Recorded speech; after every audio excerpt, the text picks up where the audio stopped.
Existem jogos que causaram tanta polêmica que alguns países decidiram proibir eles completamente. Segundo os pesquisadores, jogos violentos podem deixar os jogadores mais propensos a agressões físicas. Alguns foram acusados de incentivar violência, outros chamados de perturbadores, ofensivos ou até perigosos demais para o público. Mas será que todos realmente mereciam ser proibidos? Nesse vídeo eu vou te mostrar jogos que acabaram ultrapassando limites que autoridades, jornais e até governos ao redor do mundo ficaram revoltados. Eu vou começar pelos mais controversos, até chegar em casos tão absurdos que provavelmente você nem acreditaria que esses jogos realmente existiram. Mortal Kombat.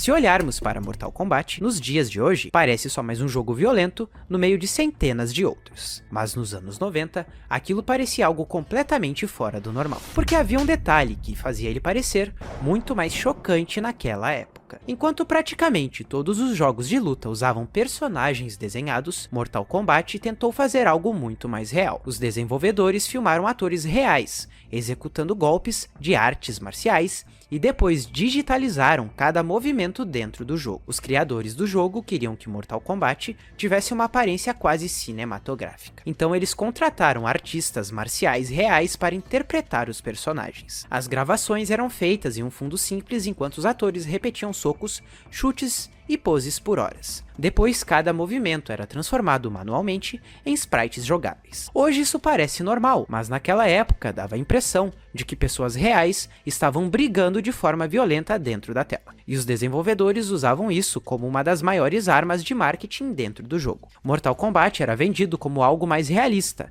mais adulto e mais intenso do que qualquer outro jogo de luta da época. Mas esse realismo acabou se transformando justamente no maior problema do jogo. Porque para muitos pais e autoridades, aquilo não parecia mais um desenho violento, pareciam pessoas reais fazendo coisas pesadas com inimigos vivos na frente de crianças. Isso ficava ainda pior por causa dos fatalities. Depois de vencer uma luta, o jogador podia finalizar o adversário de maneiras extremamente brutais. E apesar de hoje essas cenas parecerem meio exageradas, nos anos 90 aquilo parecia absurdo, mas havia outro detalhe que preocupava muita gente além da violência. Mortal Kombat misturava artes marciais com temas sobrenaturais e demoníacos. Scorpion era literalmente um guerreiro morto que retornou do inferno, movido por vingança. Para muitos pais, especialmente naquela época, isso fazia o jogo parecer ainda mais impróprio. E conforme Mortal Kombat explodia nos fliperamas, a pressão da mídia aumentava cada vez mais. Programas de TV começaram a usar o jogo como exemplo de que os videogames estavam ficando violentos demais. A polêmica ficou tão grande que políticos americanos começaram a discutir oficialmente a violência nos videogames. O senador Joe Lieberman foi um dos principais críticos do jogo e acusava Mortal Kombat de promover violência extrema para menores de idade. As audiências no Senado acabaram colocando o jogo no centro de um debate nacional. Pela primeira vez, videogames estavam sendo tratados como algo que precisava de regulamentação séria. E a pressão foi tão forte que algumas versões precisaram ser censuradas. No Super Nintendo, por exemplo, o sangue foi removido e substituído por uma gosma cinza. Alguns fatalities também foram alterados. Mas curiosamente isso teve o efeito contrário. A versão de Sega Genesis escondia a violência original atrás de um código secreto. E quando os jogadores descobriram isso, muita gente passou a preferir justamente a versão mais violenta do jogo. Ou seja, a censura acabou ajudando Mortal Kombat a ficar ainda mais popular. Mas talvez o maior impacto do jogo tenha sido outro. Toda a controvérsia envolvendo Mortal Kombat foi um dos principais motivos para a criação da ESRB, o sistema de classificação indicativa usado nos videogames até hoje. Então, no final das contas, Mortal Kombat não apenas sobreviveu à polêmica, ele mudou permanentemente toda a indústria dos jogos. Mas o próximo jogo dessa lista acabou entrando em uma polêmica muito mais estranha, porque dessa vez não era nenhum desses problemas que nós já comentamos, era racismo. Resident Evil 5. Isso é até algo meio bizarro de imaginar, porque Resident Evil sempre foi uma das franquias mais famosas e amadas dos videogames. Inclusive, é a minha franquia preferida. Desde os primeiros jogos, a série sempre foi conhecida por criaturas grotescas, mutações bizarras, sangue e cenas pesadas. Isso é o que é Resident Evil, então violência nunca foi novidade dentro desse jogo. Só que Resident Evil 5 acabou sendo acusado de uma coisa completamente diferente. Para entender essa polêmica, primeiro, tu precisa entender uma das bases da franquia. Desde o primeiro Resident Evil, a série sempre girou em torno de vírus e experimentos biológicos que transformavam pessoas em criaturas infectadas. O mais famoso deles era o T-Vírus, criado pela Umbrella, e ao longo dos jogos, cidades inteiras eram destruídas por surtos biológicos, enquanto o protagonista tentava sobreviver no meio daquele caos. No Resident Evil 1, por exemplo, isso aconteceu na mansão Spencer. No Resident Evil 2, a cidade inteira de Raccoon City. No 3, aconteceu praticamente a mesma coisa. E conforme a franquia foi crescendo, os jogos ficaram cada vez mais realistas e cinematográficos. Mas não foi exatamente isso que causou a polêmica. Depois do enorme sucesso de Resident Evil 4, a Capcom queria fazer algo ainda maior com Resident Evil 5. E a gente sabe que não deu muito certo, né? Mas dessa vez, o jogo levaria a franquia até a África. A história acompanha Chris Redfield, um dos protagonistas mais clássicos da série, enviado para investigar um novo surto biológico em uma região africana, junto da agente Shiva. E como em praticamente todo Resident Evil, as pessoas daquela região começaram a ser infectadas por um novo parasita e se tornaram criaturas extremamente agressivas. Só que quando os primeiros trailers do jogo começaram a aparecer, muita gente achou aquilo estranho. Nos trailers, Chris aparecia andando por vilas africanas enquanto atirava em dezenas de infectados negros. Conforme aquelas imagens começaram a circular pela internet, jornalistas e parte da mídia começaram a acusar Resident Evil 5 de usar imagens racialmente problemáticas. Algumas pessoas diziam que o jogo retratava africanos como selvagens e violentos. Outras afirmavam que os trailers eram desconfortáveis por mostrar praticamente apenas pessoas negras sendo mortas. Mas sinceramente, muita gente achou essa acusação absurda, inclusive eu, porque o jogo literalmente se passava na África, então obviamente a maior parte das pessoas daquele lugar seriam africanas. E além disso, Resident Evil sempre funcionou exatamente da mesma maneira nos jogos anteriores. A única diferença era o cenário, mas conforme a polêmica aumentava, a situação começou a sair do controle.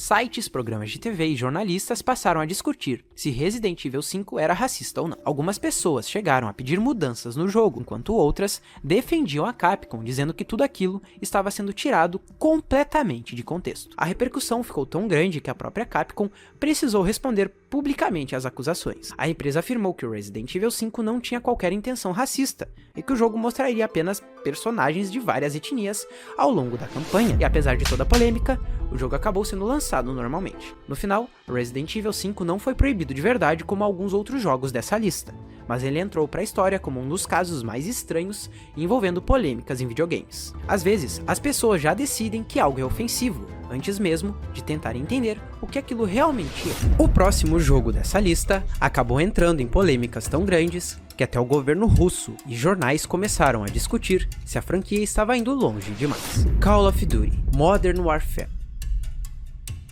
Call of Duty sempre foi uma franquia conhecida por tentar parecer extremamente realista. Os jogos da série misturavam guerras modernas, conflitos políticos, operações militares e cenas inspiradas em acontecimentos do mundo real. E conforme a franquia foi crescendo, ela começou a entrar em discussões cada vez mais delicadas. Mas uma das maiores polêmicas aconteceu em 2019. No reboot de Modern Warfare, existe uma missão envolvendo uma estrada destruída pela guerra chamada Rodovia da Morte. E o problema era que esse lugar fazia referência direta a um acontecimento real da Guerra do Golfo. Na vida real, a Rodovia da Morte ficou conhecida após forças iraquianas em retirada serem bombardeadas pelos Estados Unidos em 1991. Só que no jogo, a responsabilidade pelo ataque foi atribuída aos russos. E muita gente não gostou nada disso. Jornalistas, jogadores e até veículos russos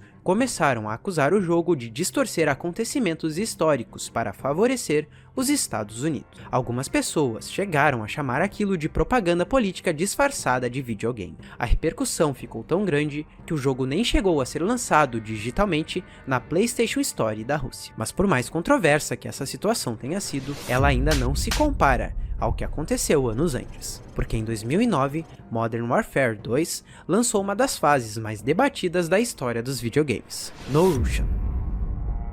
Na missão, o jogador assume o papel de um agente infiltrado dentro de um grupo extremista russo, e logo no começo da fase, o jogador é colocado no meio de uma cena extremamente perturbadora dentro de um aeroporto lotado. E o que tornou tudo aquilo tão chocante era o fato do jogo colocar o jogador no meio da situação. A Infinity Ward sabia perfeitamente que aquela missão causaria polêmica, tanto que antes dela começar, o jogo exibia um aviso permitindo que o jogador pulasse toda a sequência sem afetar a campanha principal. Mesmo assim, os desenvolvedores decidiram manter a missão completa dentro do jogo. Isso fez muita gente sentir que a empresa resolveu ultrapassar um limite só para causar impacto. Mesmo sendo possível atravessar a missão sem atacar civis, muita gente nem percebeu isso na época. A simples ideia daquela fase já foi suficiente para gerar revolta em vários lugares do mundo. Quando imagens da missão começaram a circular pela internet, programas de TV, jornais e políticos passaram a acusar o jogo de ultrapassar todos os limites possíveis. Um dos casos mais conhecidos aconteceu no Reino Unido, quando o parlamentar Kate Vass criticou publicamente a missão e pediu que o jogo fosse retirado das lojas britânicas. Ele afirmou que aquele tipo de conteúdo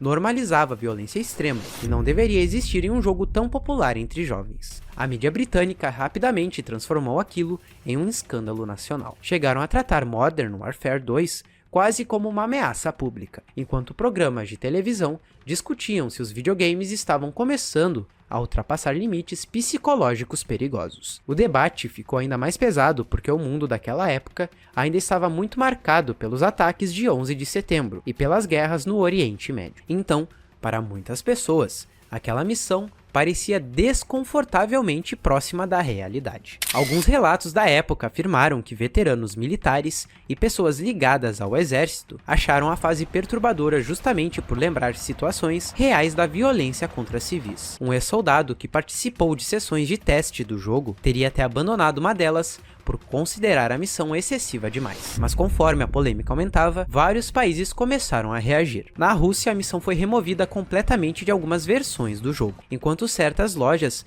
evitaram vender Modern Warfare 2 temporariamente por medo da repercussão negativa. Só que isso acabou criando o efeito contrário. Muitos jogadores russos começaram a piratear versões internacionais, apenas para jogar a missão proibida. E quanto mais tentavam esconder essa missão, mais famosa ela ficava ao redor do mundo. Algumas pessoas acreditavam que a fase era pesada demais, até para um jogo adulto. Outras defendiam que a intenção da missão era justamente causar desconforto e mostrar o quão cruel aquele grupo era dentro da história.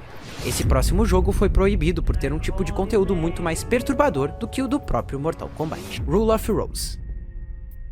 Diferente do jogo anterior, Rule of Rose não ficou polêmico por violência extrema, mas existia algo muito mais estranho por trás dele, algo que fez autoridades acreditarem que aquele jogo não deveria continuar circulando. Lançado em 2006 para PlayStation 2, o jogo acompanha Jennifer, uma garota presa em um dirigível controlado por um grupo de crianças, e logo no começo já fica claro que aquelas crianças não agem de forma normal. Ao invés de monstros tradicionais, os verdadeiros antagonistas do jogo são justamente essas crianças. Elas humilham, manipulam e aterrorizam Jennifer através de regras cruéis e punições psicológicas. Em vários momentos, as crianças mandam ela procurar objetos específicos pelo dirigível, obedecer ordens absurdas e aceitar humilhações apenas para continuar sendo aceita entre elas. Algumas cenas mostram elas debochando da protagonista, rindo da situação ou criando punições cada vez mais cruéis sem motivo aparente. E o jogo nunca deixa totalmente claro o que é real e o que representa um trauma da protagonista. Grande parte da história é contada de forma simbólica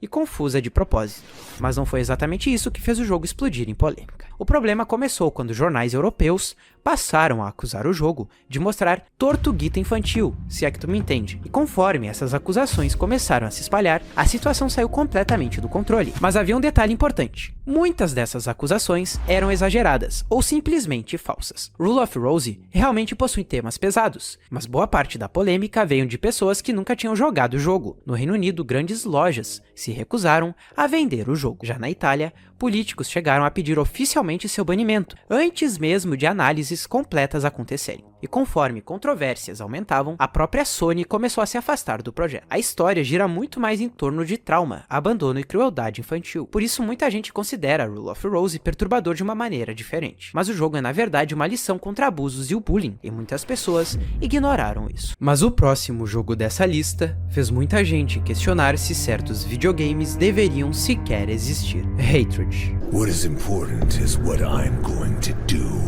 Diferente de jogos violentos como Mortal Kombat, GTA ou até Call of Duty, Hatred parecia desconfortável de um jeito muito mais próximo da realidade. Quando o primeiro trailer do jogo apareceu na internet, muitas pessoas ficaram genuinamente assustadas com o que estavam vendo. E o mais estranho é que não era por causa de sangue exagerado ou violência cinematográfica. Existia outra coisa naquele jogo que fazia tudo parecer errado: a sua premissa. Porque enquanto a maioria dos jogos violentos ainda tentavam colocar humor, sátira ou algum tipo de história heróica no meio da violência, Hatred simplesmente removia tudo isso. O jogo era vazio, ele era frio e sem qualquer humanidade. Conforme o trailer começou a viralizar, muitas pessoas começaram a associar o jogo a casos reais de violência que já tinham acontecido ao redor do mundo. Mas não foi exatamente o trailer que assustou as pessoas. Lançado em 2015 pela desenvolvedora polonesa Destructive Creations, Hatred colocava o jogador no controle de um homem chamado apenas de O Antagonista. E diferente da maioria dos protagonistas dos videogames, ele não tinha motivação heróica, passado triste elaborado ou qualquer objetivo complexo.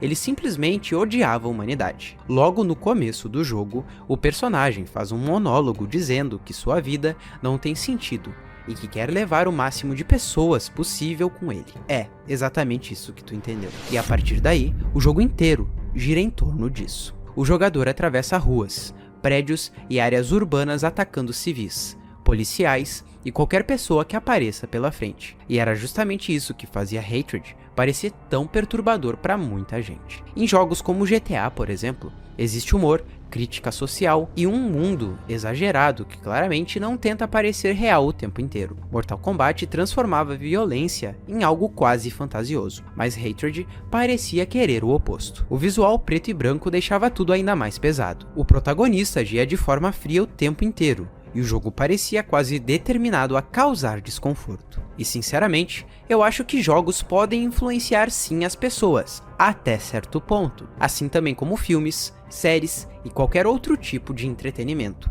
E no caso de Hatred, dá até pra entender perfeitamente porque muitas pessoas ficaram preocupadas, porque esse jogo é realmente mórbido e bizarro. A premissa é simplesmente eliminar as pessoas, porque tu sabe que tu quer partir dessa pra, né, enfim, e teu objetivo é eliminar as pessoas. Cara, é uma premissa bizarra, vai.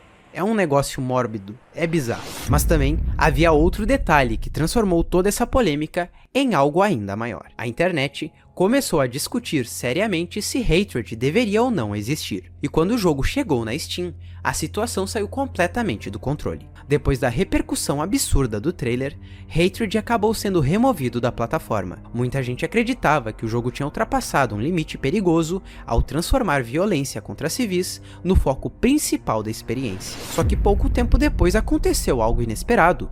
O próprio Gabe Newell, fundador da Valve, teria enviado um e-mail aos desenvolvedores dizendo que a remoção tinha sido um erro. Então Hatred voltou para a Steam. Isso criou uma discussão gigantesca sobre censura e liberdade artística nos videogames. Algumas pessoas defendiam que, por mais perturbador que fosse, o jogo ainda era apenas ficção. Outros acreditavam que Hatred parecia perigosamente próximo de casos reais de violência que já tinham acontecido pelo mundo. E o contexto da época piorava tudo ainda mais. O jogo foi lançado em um período onde ataques em massa ainda eram um assunto extremamente sensível na mídia. Então muita gente sentiu que Hatred parecia menos um videogame e mais um simulador de ódio. Mas talvez o mais assustador seja que os próprios desenvolvedores pareciam saber exatamente qual reação queriam causar. O marketing inteiro do jogo girava em torno de choque, desconforto e revolta. Hatred não tentava parecer divertido, ele parecia querer provocar o jogador o tempo inteiro. E talvez seja justamente por isso que tanta gente considera Hatred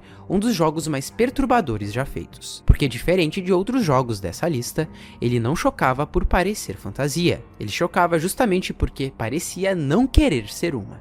E depois de tudo isso, talvez a pergunta mais estranha seja justamente essa: até onde um videogame pode ir antes das pessoas começarem a acreditar que ele passou dos limites? Porque olhando para essa lista, dá para perceber uma coisa curiosa. Nem todos esses jogos foram proibidos pelo mesmo motivo. Alguns realmente chocaram pela violência, outros pelo simbolismo, pelo desconforto psicológico ou simplesmente porque pareciam próximos demais da realidade. E talvez, cara, seja justamente isso que faz os videogames causarem tantas discussões até hoje. Porque diferente de filmes ou séries, nos jogos o jogador participa daquilo, ele controla as ações do personagem, e aí fica muito próximo da experiência. E para muita gente isso muda completamente a forma como certos conteúdos são enxergados, mas a gente tem que ter em vista uma coisa ao mesmo tempo. Várias dessas polêmicas também mostram um outro lado da moeda, porque muitas vezes as pessoas julgam um jogo sem nem conhecer direito o contexto dele. E não só jogo, isso vale para qualquer coisa, as pessoas têm essa mania de julgar sem conhecer. E alguns desses jogos, por exemplo, eles foram acusados de coisas que eles nunca fizeram. E no final, talvez o mais assustador não sejam exatamente os jogos. Talvez seja perceber como entretenimento, mídia, violência e realidade conseguem se misturar de maneiras que deixam as pessoas desconfortáveis até hoje. Porque enquanto alguns enxergam esses jogos apenas como ficção, outras pessoas acreditam, outra forma de enxergar, que certas ideias simplesmente nunca deveriam virar entretenimento. Mas aí eu te deixo aberto ao que tu pensa sobre isso. Comenta aí, mano. Eu quero saber a tua opinião. Eu sou o Abel e muito obrigado por ter assistido o meu vídeo.